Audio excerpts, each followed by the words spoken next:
Hi, my name is Courtney Terry, and this is Arts Alive, sponsored by the Arts Alliance of Yamhill County.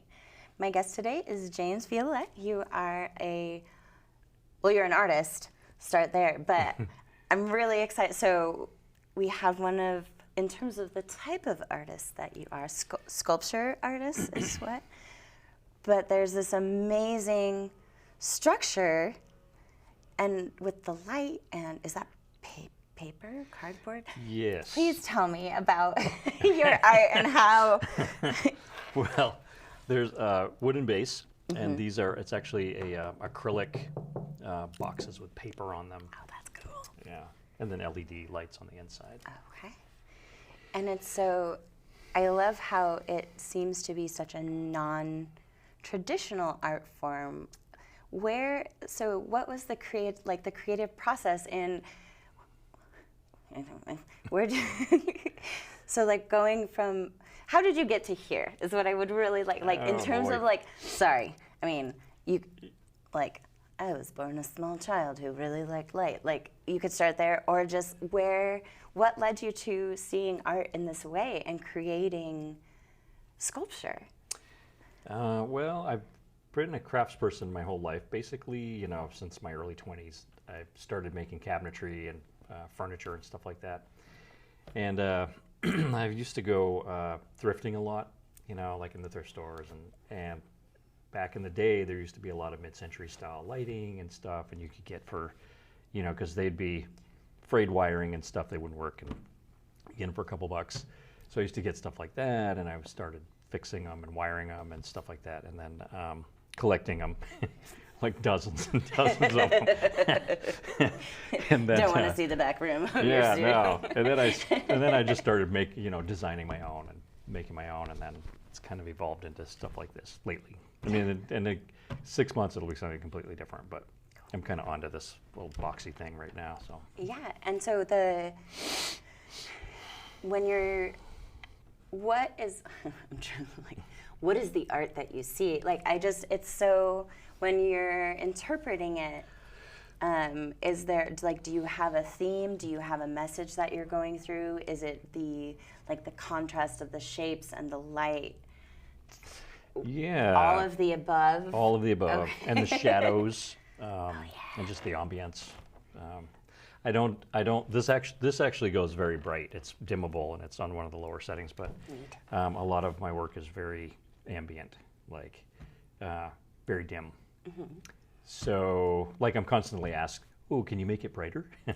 But I kind of prefer to keep it nice and dim, and create ambiance, and you kind of see a little sculptural type thing there, and it lights. Yeah, and so is the purpose of your art is a very heavy loaded term, and so when you talk about creating an ambiance, is that kind of the experience that you want people who look at your art?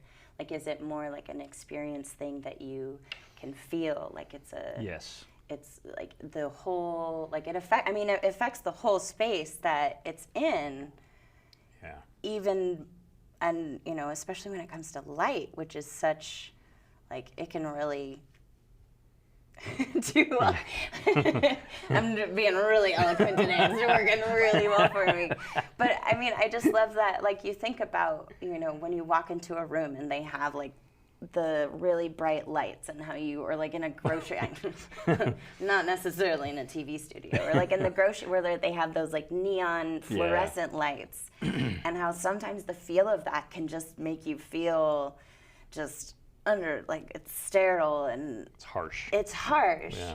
And so I love the idea of creating light that kind of puts a person into that emotional space. Yeah. And so there's acrylic and paper and wood, and then what are some of the other mediums that you use when you create your sculptures? Concrete. I'm using a lot of concrete bases and different metals like copper and actually, a lot of the lamps I make, most of the shades are in fabric. So I have this arsenal, boxes of fabric that I'll get from thrifting and stuff, and they're mid-century fabrics that are real textural and nubby. A lot of them are curtains from, mid-mod curtains. Yes. and they light up really nicely, and they're all nubby, and so they make good. Texture on 'em. Yep. My grandma's a big fan of finding those curtains, and then she Oh, would really? make dresses for my mother Oh, and nice. my aunts. And so there are plenty of photos in our family where they are standing in front of the same curtains, and it's all a matching. So I get you. I get where you're coming from.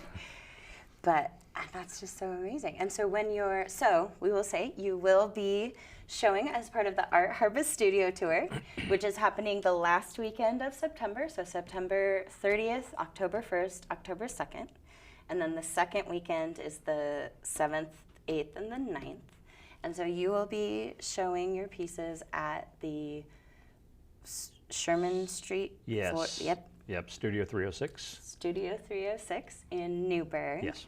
And there will be other artists that will also be showcasing their art there with you. Yes. And I'm curious so when you're kind of planning, and you also, do you still have your art at the gallery at 10 Oaks now? Yeah. Yep. So there's also some there. So when you're in kind of a shared space with other artists, how do you make the decision of where your pieces go? Because it's such a different, going through and looking at something on the walls and then turning and seeing this like very 3D, like absolutely, people can walk around it. It's just such a different way that they can interact with it. Is there a process kind of you go through when you're trying to figure out like what goes where? Yeah, it's tricky because I need darkness and they all need light, and not necessarily this light. Right.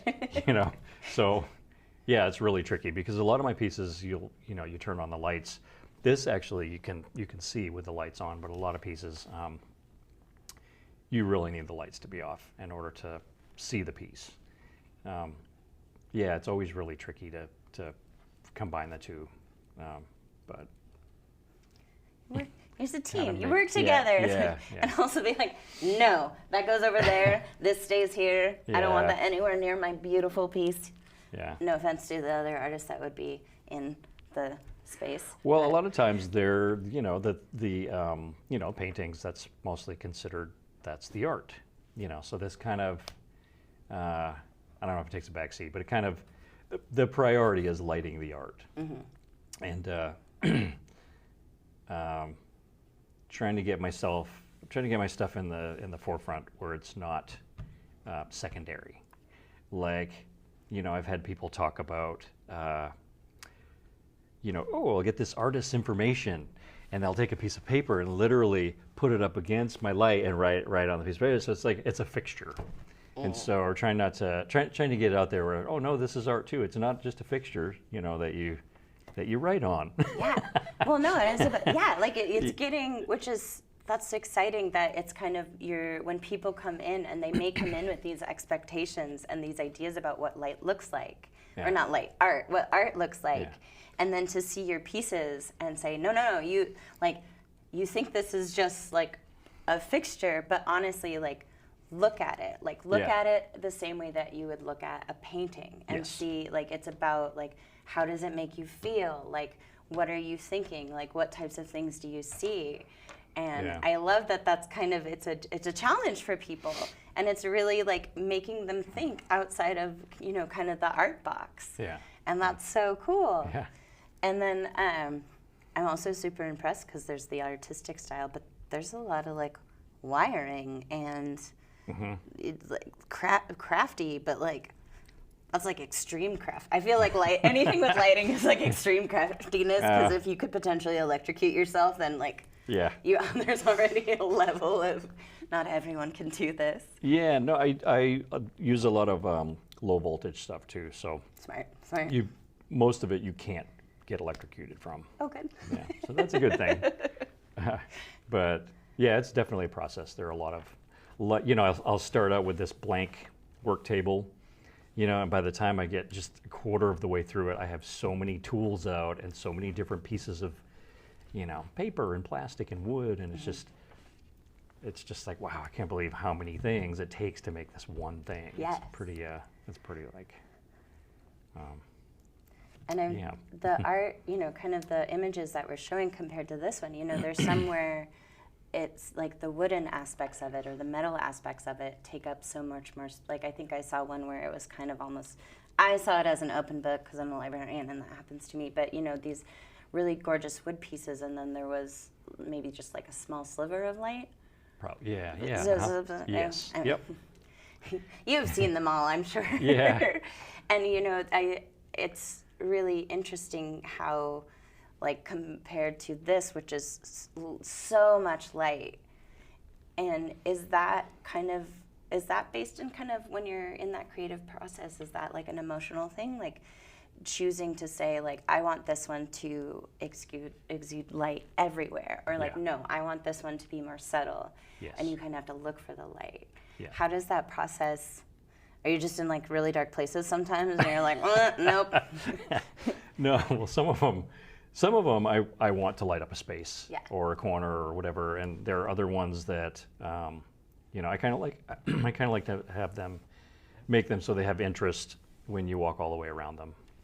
And some of the angles are dimmer than others, and you get a little peek of the color or texture or whatever, and then you go around and it's like much more light, and so they're all so it's interesting, at different perspectives. And for the most part, do you use kind of these like natural, like organic kind of, like with the wood and the metal, do you use a lot of outside color, or is it really just like keeping that kind of palette of like natural? Yes. And I mean, you could like Technicolor Dreamcoat style, like, it can be a little too much. And I just think that's really cool because it does seem something like, oh, that was the one. Sorry, I shouldn't have done that. Oh, that's the one I was thinking of yes. when you said that. Yeah. Yeah, and it's just like the light is so, I like how bright that is, but then also when you're looking at that image, you can see where it's kind of glowing around it. Yeah. And that's just so cool. I love how, like, the way that the light itself kind of creates the art, kind of creates the images and the patterns that you're seeing, and also like the emotion to it. I feel very much, when I look at that piece, I kind of imagine like a door opening, and like if you're in a dark hallway or something, and it's like, what's the potential? Like, you can see the light, what's the potential there? That was my 5-second art interpretation. You're welcome. I've had no formal training, but that's just so cool. Well, thank you. And so, as we mentioned, you will be at the Studio 306. 306. Studio 306, because it is on 306 Sherman Street in Newburgh. Yes. And you'll be showing with a few other artists at Studio 306. Studio 306. And absolutely encourage people to go and to take a look and to look at the visual art on the walls. But I love that it's making people kind of get out of their expectations and look and see how, your art compares with, it's not how people would think. And I really think that needs to be shaken up. I think that's really good for people to get to that point. We're trying. Yeah. And from all levels. Well, James, thank you so much for talking with me today. And I meant to ask, is this your first Art Harvest Studio tour, or have you done it before? No, this is the first. Yeah, yep. That's so awesome, because it's such an amazing program. And I'm so excited that there's so many new artists that are participating. Yeah. And hopefully for years to come.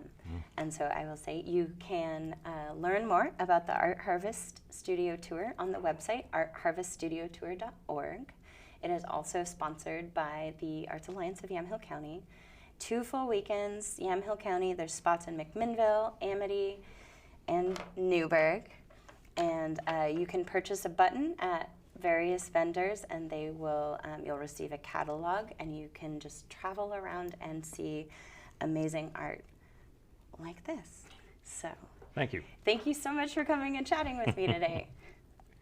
Thanks. So this is Courtney Terry, and this has been Arts Alive.